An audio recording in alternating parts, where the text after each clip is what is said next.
Hello? Why don't you want to talk to me? Who is this? Cancel culture!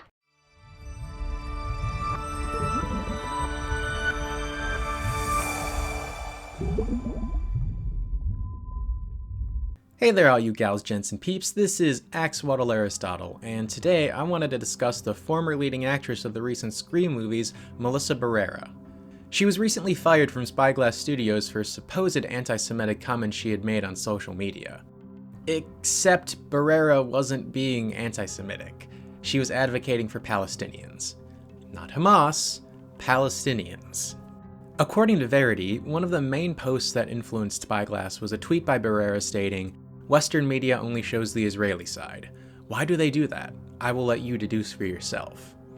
Now, I couldn't actually find the tweet because Melissa's Twitter account doesn't actually exist anymore, but let's say this quote is true. Is it anti-Semitic? I don't think so. I just think it was poorly worded. Because the initial part of her statement that Western media only shows the Israeli side is fairly true. One need only turn on mainstream media to see that. The last part of her tweet, the "why do they do that? I will let you deduce for yourself," is the reason people are calling her anti-Semitic. But really, it's more of a self-report than anything because when you view it, the first answer you give is yours. Mine would be because the US has been Israel's #1 ally for decades and we give them billions of dollars in support every year. Actual Nazis would just answer with their weird Jewish conspiracies. Marjorie Taylor Greene is very known for a very famous post in 2018 where she blamed the California fires on a Jewish space laser gun.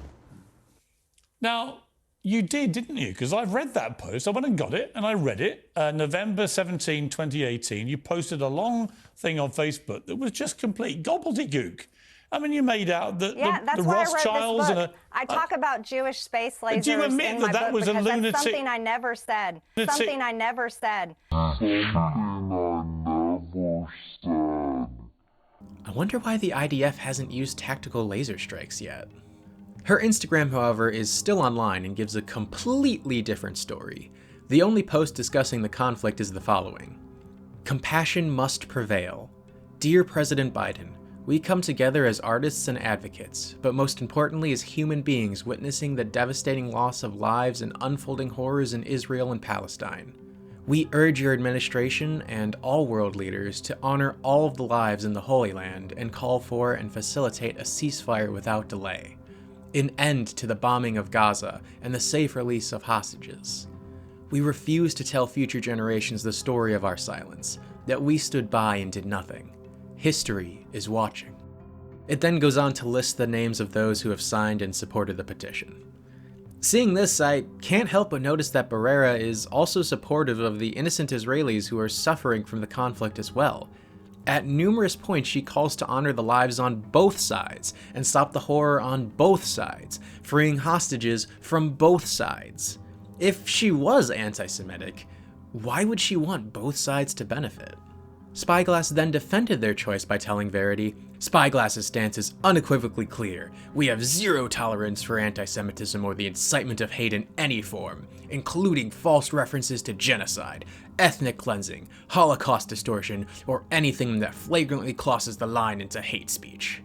And I just have to ask, what false reference to genocide? Because the fact of the matter is that what's happening in Gaza is a genocide, and don't just take my word for it, the United Nations would agree.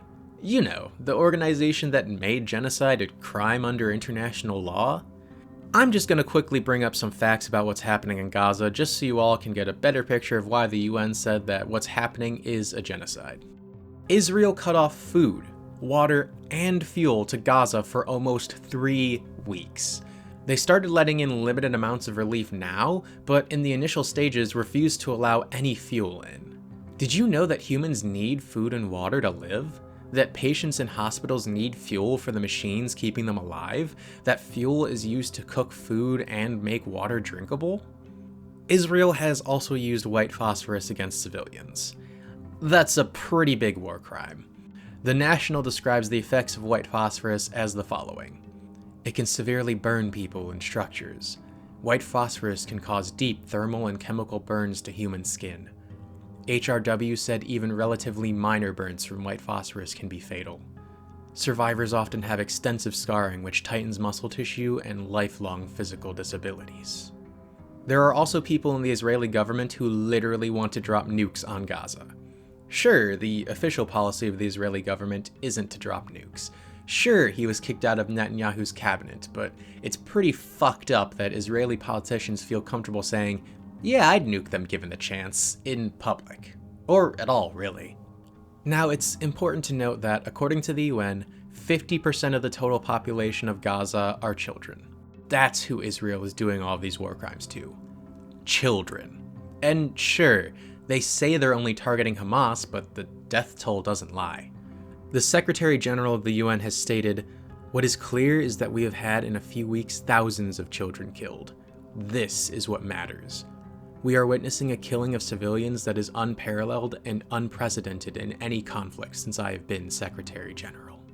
The UN has considered the 13,000 total casualty number that includes both adults and children reported by the Gaza Health Ministry to be a reliable number.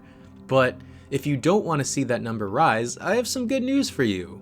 Isabel Debris of the Associated Press has reported that the health ministry in Gaza is no longer able to track the number of dead. Now the IDF can keep killing civilians without as much of that pesky bad press coverage. Yay. And when I say that they'll keep killing civilians, I mean it. The UN has stated that 1.7 million people have been displaced from their homes in Gaza, and UN support buildings and structures have been targeted, killing both Palestinians and UN workers. The innocent Palestinian men, women, and children literally have nowhere safe to go. Gaza is just a giant kill box. But Israel doesn't actually want you to feel bad about all the child murder. Here's a tweet from the official IDF Twitter account, where they literally say they found a copy of Mein Kampf in a Hamas base in a child's room. If the IDF is to be believed, all Palestinian children grow up having Mein Kampf read to them as bedtime stories.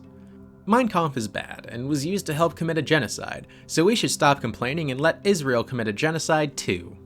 They literally had the audacity to use the famous "never again" quote to support the genocide they're committing. Is it really that hard to believe that the IDF are just monsters?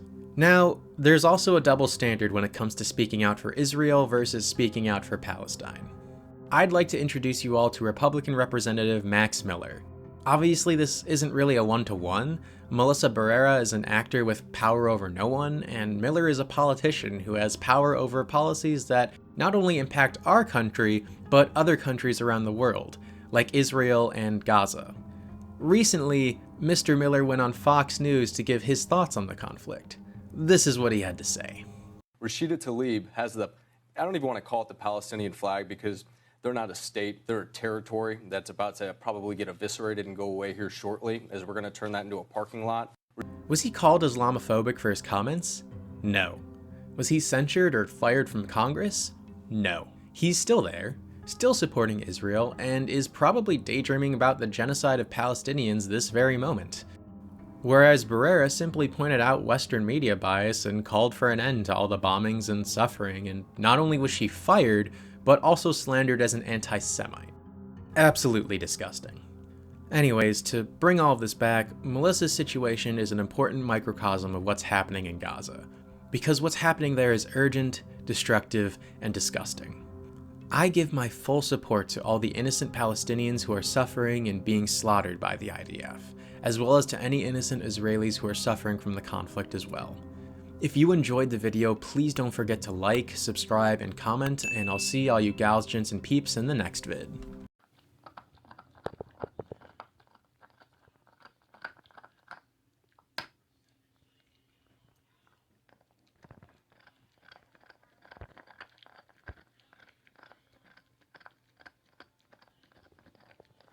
Got a good bone. You got a lot to choose from. Why'd you pick that one?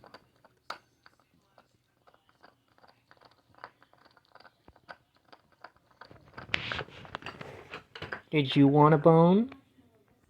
There's bones right there. No? You're just gonna let her have it?